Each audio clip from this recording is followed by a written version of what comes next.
Hello friend, welcome to exam mania. Friend से आज लेकर आए हैं West Bengal PSC junior engineer 2016 का पेपर। बेसिकली ये फोर्थ पार्ट है। फर्स्ट, सेकंड और थर्ड पार्ट आपको प्लेलिस्ट में मिल जाएगा। और वीडियो स्टार्ट करने से पहले अगर आप ये चैनल को सब्सक्राइब अभी तक नहीं किए तो चैनल को सब्सक्राइब करें और साथ में बेल आइकन को भी दबाएं। और वीडियो अगर आपको अच्छी लगी तो लाइक, शेयर और कमेंट करना ना भूलें। चलिए स्टार्ट करते हैं। Question number 81।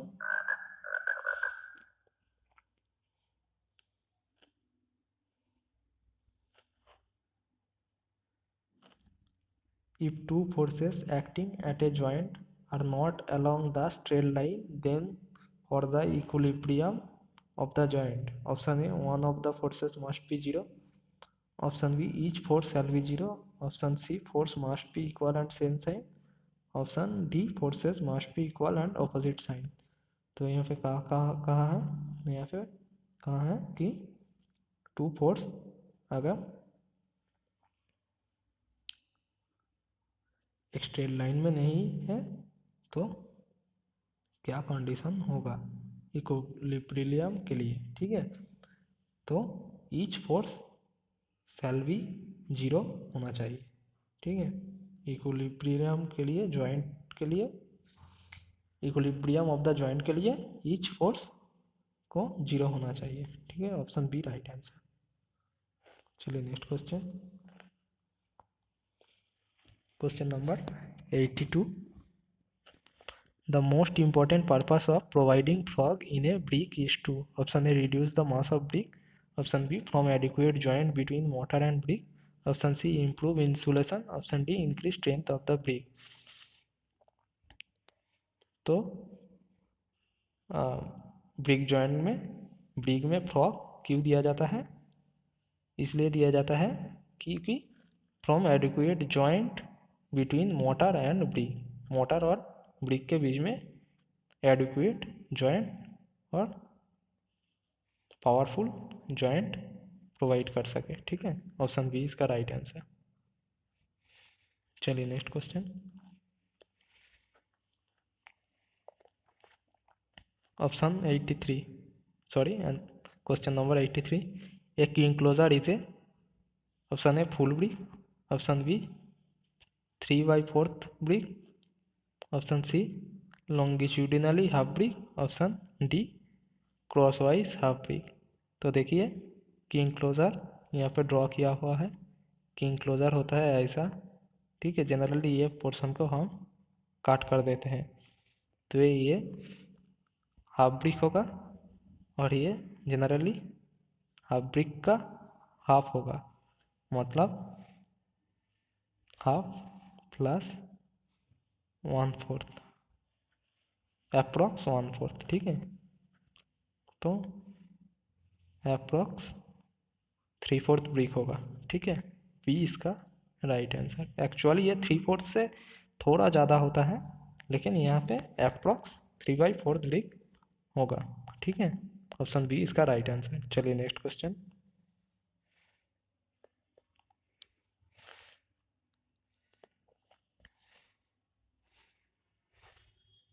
Question number 84।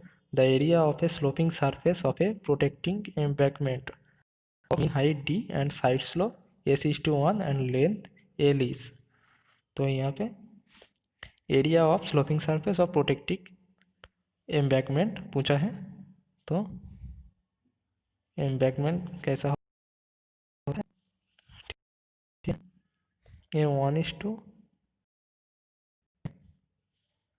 मतलब ये एस होगा तो ये कितना होगा, √1+a²। ठीक है, और इसका हाइट दिया है d,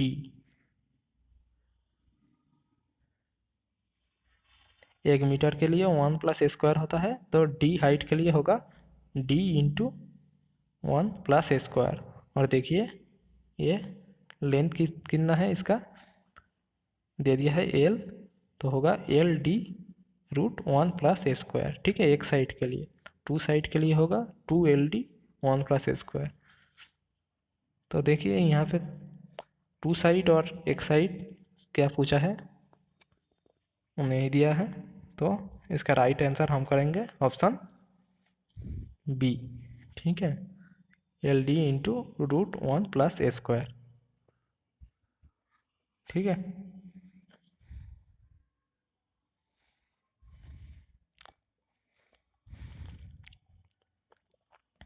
टू साइड के लिए ऑप्शन डी होता। चलिए नेक्स्ट क्वेश्चन, क्वेश्चन नंबर 85।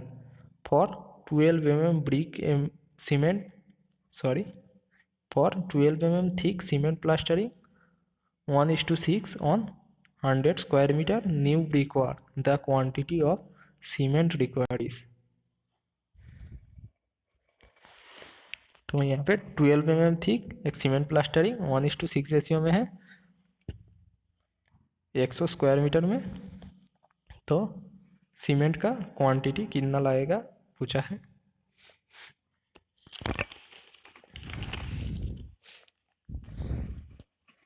तो फ्रेंड वॉल्यूम ऑफ प्लास्टर यहाँ पे क्या है, volume of plaster equal to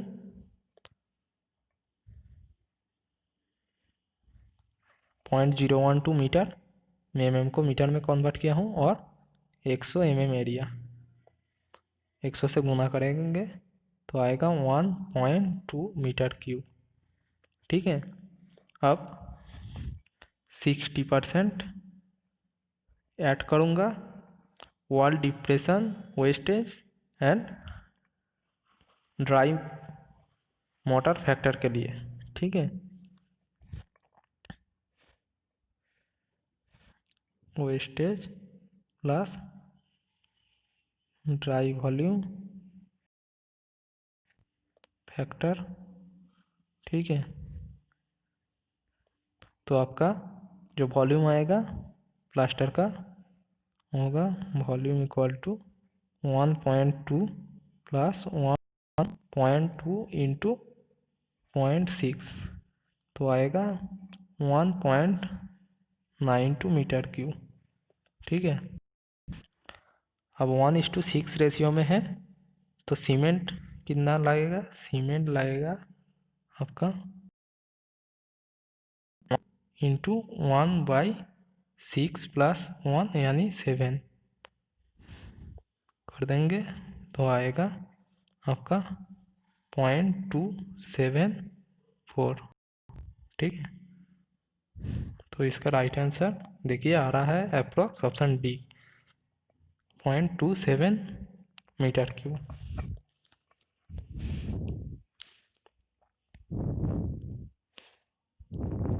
ठीक है,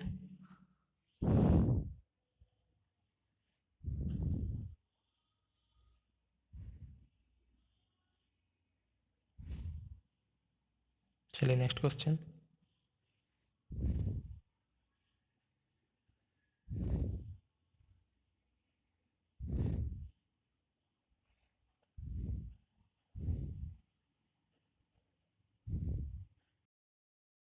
क्वेश्चन नंबर 86।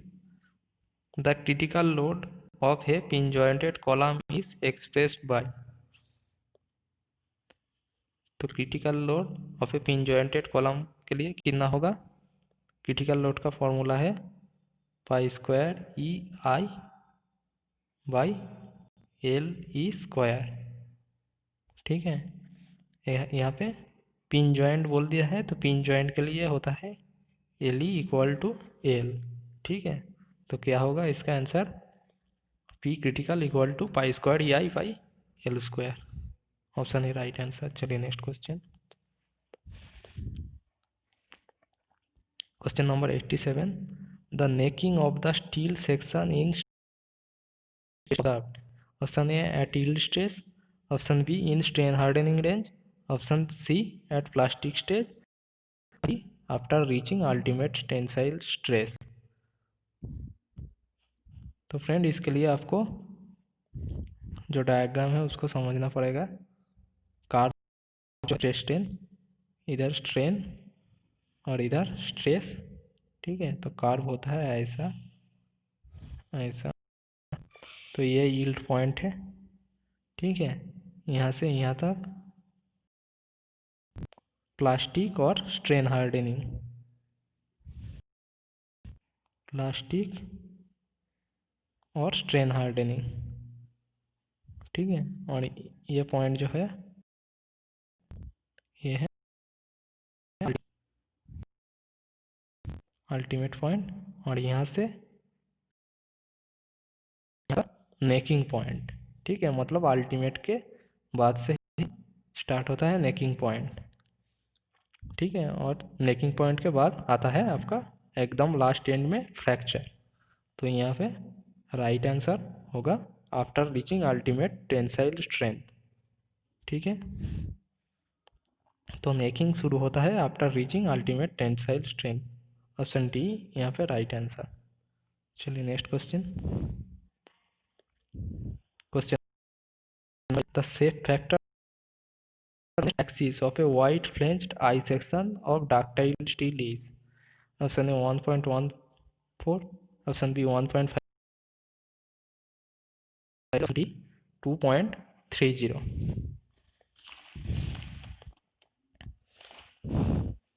तो आपका आई सेक्शन के लिए शेप फैक्टर क्या होता है? 1.14, ठीक है। Option A right answer.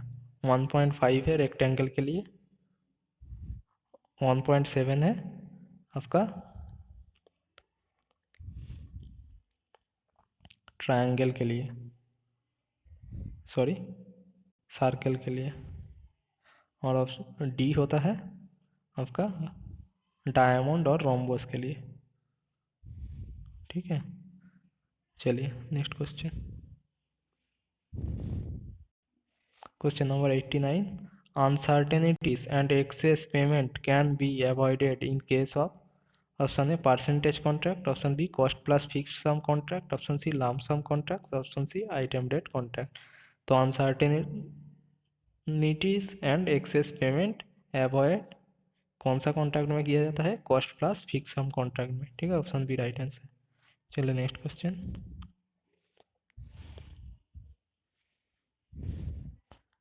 Question number 90।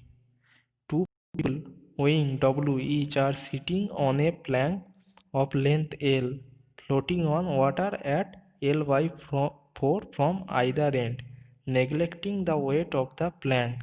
The bending moment at the center of the plank is? तो यहाँ पे क्या कहा है? यहाँ पे बोला है कि एक प्लैंक ऐसा पानी में फ्लोट कर रहा है, ठीक है। इसका 2 एंड में 2 आदमी बैठा है जिसका वेट W है, ठीक है। और यहाँ से डिस्टेंस है L/4। चलिए इसको डिटेल में समझता हूँ।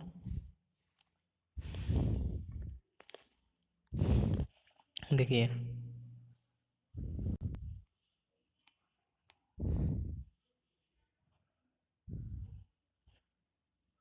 यहाँ पे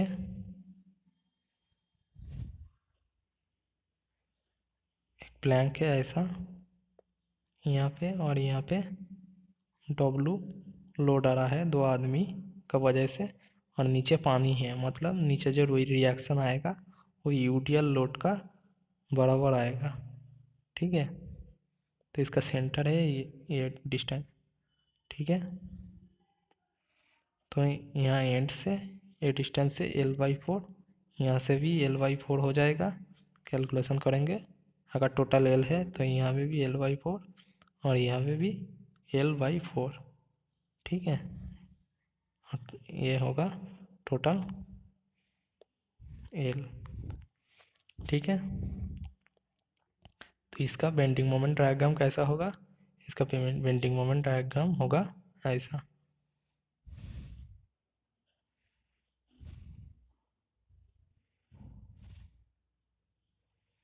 ऐसा।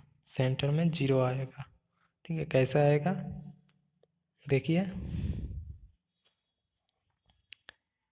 इसका यूडीएल वैल्यू कितना आएगा? इसका यूडीएल होगा टोटल रिएक्शन, मतलब एक्स इक्वल टू, अगर डब्लू प्लस डब्लू होगा, इसको एक्स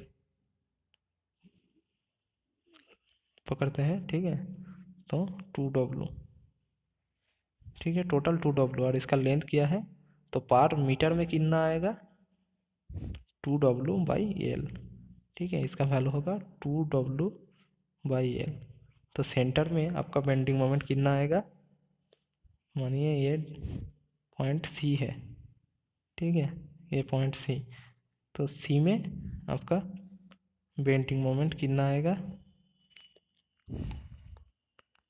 BM एट सी आएगा W इंटू L/4, और आपका माइनस UDL की वजह से आएगा 2W/L इंटू L/2 इंटू, ये कहाँ पे एक्ट करेगा, L/4 डिस्टेंस पे, ठीक है, यहाँ पे एक्ट करेगा UDL, ठीक है, ये माइनस होगा क्योंकि ये उल्टा हो रहा है, ठीक है, तो यहाँ पे देखिएगा ये आ रहा है bending moment at C equal to 0, ठीक है, तो बेंडिंग मोमेंट इक्वल टू 0 आएगा, ठीक है, बेंडिंग मोमेंट का जो डायग्राम होगा ऐसा होगा,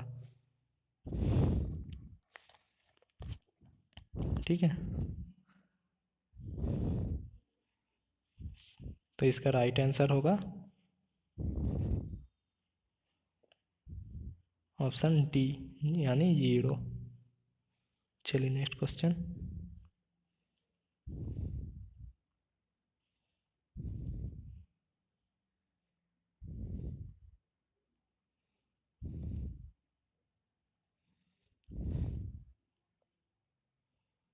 Question number 91. The consistency of saturated cohesive soil is affected by option A water content, option B particle size distribution, option C coefficient of permeability, option D density index। तो consistency of saturated cohesive soil किसकी वजह से affected होता है, option A water content की वजह से affected होता है, ठीक है, ऑप्शन ए राइट आंसर। चलिए next question.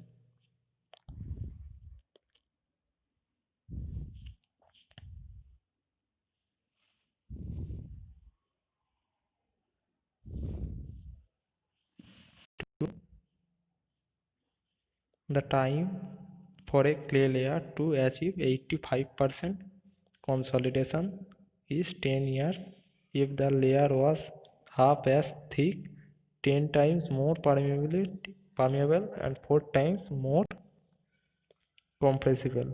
Then the time that would be required to achieve the same degree of consolidation is।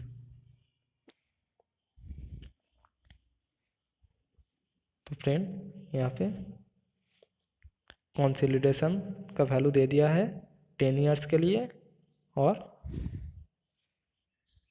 पूछा है कि लेयर हाफ होगा और 10 times more permeable and 4 times more compressible होगा, तो कितना टाइम लगेगा सेम डिग्री ऑफ कंसोलिडेशन के लिए, ठीक है। तो देखिए इसका फॉर्मूला क्या है,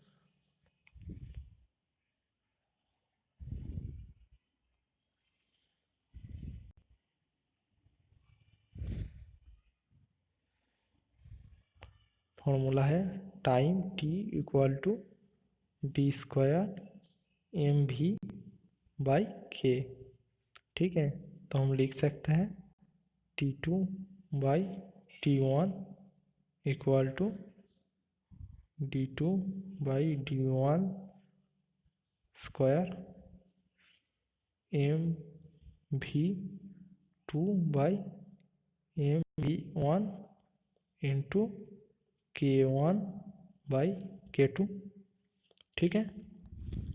तो देखिए यहाँ पे T2 का वैल्यू कितना आएगा, T2 T2/10, 10 ईयर्स के लिए पूछा है, इक्वल टू, तो लेयर्स की D2 पूछा है, लेयर्स आधा हो जाएगा तो क्या होगा 0.5, ठीक है, 0.5 square into 10 times, sorry permeability आपका 4 टाइम्स और एम भी आपका 10 टाइम्स था। ठीक है, तो ऐसा आएगा। तो इसका आप कैलकुलेशन करेंगे तो आएगा 1 ईयर। ठीक है, चलिए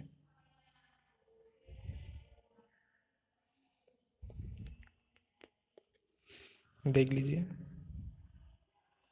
तो इसका आंसर होगा ऑप्शन ए, 1 ईयर। थोड़ा देख लेना कैलकुलेशन, स्क्रीनशॉट लेके रख देना अगर समझ नहीं पा रहा है तो। ठीक है, चलिए next question. Question number 93, the ultimate bearing capacity of a soil is 3 metre square, the depth of foundation is 1.0 metre and the unit weight of soil is 20 kilo newton per metre cube. Choosing a factor of safety of 2.5 the the net safe bearing capacity is. तो इसको कैसे solve करेंगे? देखिए, Q net का formula है Q ultimate minus gamma यानी unit weight of soil into depth of foundation.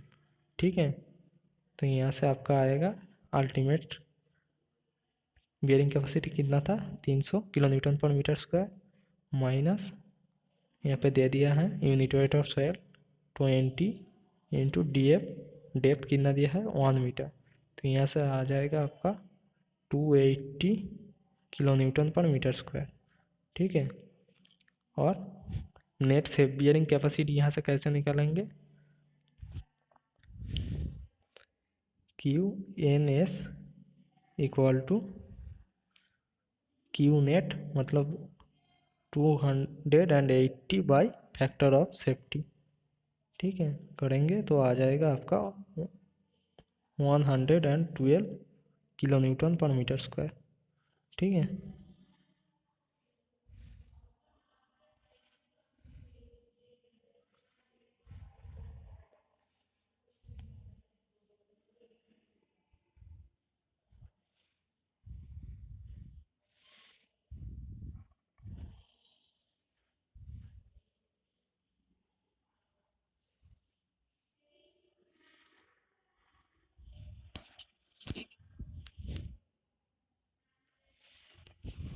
ठीक है, तो राइट आंसर होगा option B.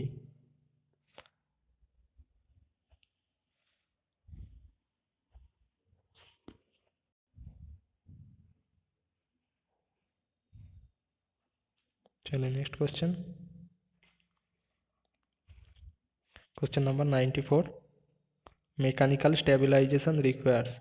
Option A mixing of 2 or more types of natural soil, option B additional of chemicals to soil, option C addition of lime to soils, option D addition of cementing material to soil. तो mechanical stabilization क्या होता है? Mechanical stabilization होता है mixing of 2 or more types of natural soil. Option A इसका right answer. ठीक है, चलिए next question. The rise and fall method provides an arithmetic check on option A backsides and port side, option B intermediate sides, option C backsides and intermediate sides, option C D backsides, intermediate sides and port side. तो rise and fall method provides an arithmetic check on backside, intermediate sides and port side. Option D right answer होगा। ठीक है, और height of instrument method में only intermediate side check किया जाता है। ये भी याद रखना, ये भी आता है। ठीक है, यहाँ पे ऑप्शन डी राइट आंसर होगा। चलिए नेक्स्ट क्वेश्चन।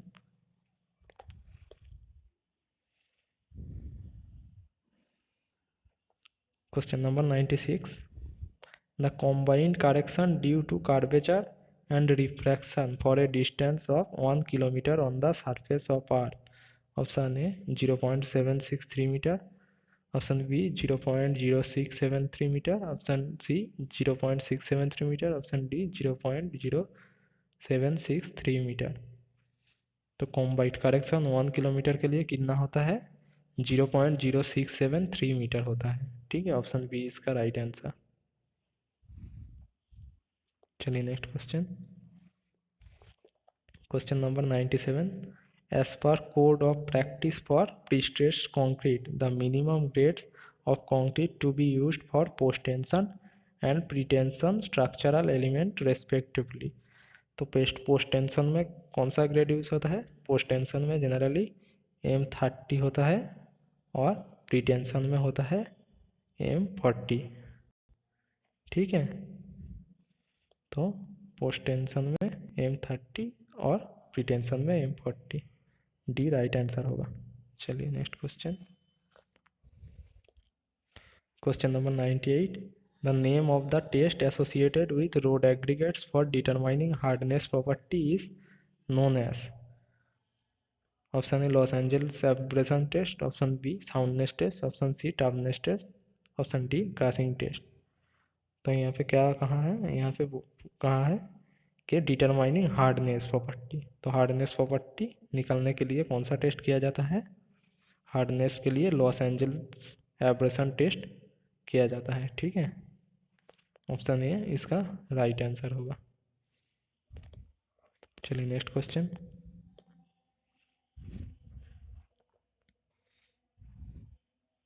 Question number 99।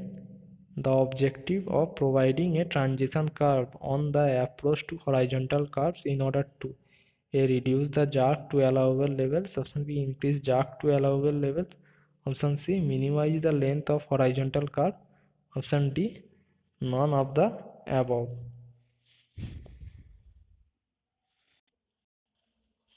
तो इसका राइट आंसर क्या होगा? इसका राइट आंसर होगा option C, minimize the length of the horizontal curve. ठीक है, चलिए next question, question number 100। According to Indian standard the actual size of modular brick is. Option A 19 सेमी इंटू 10 सेमी into 7.5 सेमी, ऑप्शन बी 20 सेमी into 90 सेमी 9 सेमी into 9 सेमी, ऑप्शन सी 19 सेमी 9 सेमी इंटू 9 सेमी, option D 23 semi into 11.5 semi into 7.5 semi. तो इंडियन स्टैंडर्ड में एक्चुअल साइज कितना होता है ब्रिक का? ब्रिक का साइज होता है ये 9 और ये 9 और लेंथ होता है 19 सेमी। ठीक है, तो आंसर होगा ऑप्शन सी। ठीक है, thank you friends for watching this video. तो WPSC JEE 2016 का पेपर कंप्लीट हुआ। यहाँ पर नेक्स्ट वीडियो में कुछ नया पेपर लाएंगे। चैनल को अभी तक सब्सक्राइब नहीं किए तो सब्सक्राइब कीजिए और बेल आइकन को भी प्रेस कीजिए